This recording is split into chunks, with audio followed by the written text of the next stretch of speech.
21 అవతారాల్ని ఒక్కసారి స్మరిస్తే చాలు. ఈ 21 అవతారాల్ని ఒకసారి వింటే చాలు. వాటి పేర్లు విన్నంత మాత్రం చేత విష్ణు ప్రీతికి పాత్రుడవుతాడు. వేరొక్కసారి జాగ్రత్తగా వినండి. మొట్టమొదట ఆదినారాయణుడు, సనకసనందనాదులు. దాని తర్వాత వచ్చినటువంటిది యజ్ఞవరాహావతారం. యజ్ఞవరాహావతారం తర్వాత నారదుడు. నారదుడి తర్వాత నరనారాయణుడు.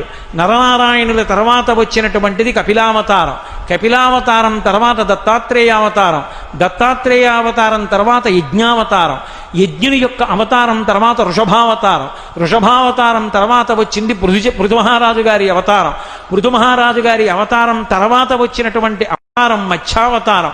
తర్వాత కూర్మావతారం. తర్వాత ధన్వంతరి. తర్వాత మోహిని. తర్వాత నరసింహుడు.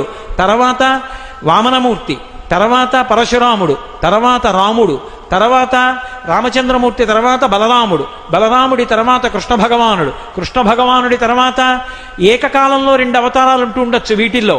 కృష్ణావతారం. కృష్ణావతారం తర్వాత బుద్ధావతారం. బుద్ధావతారం తర్వాత కల్కి అవతారం. మొత్తం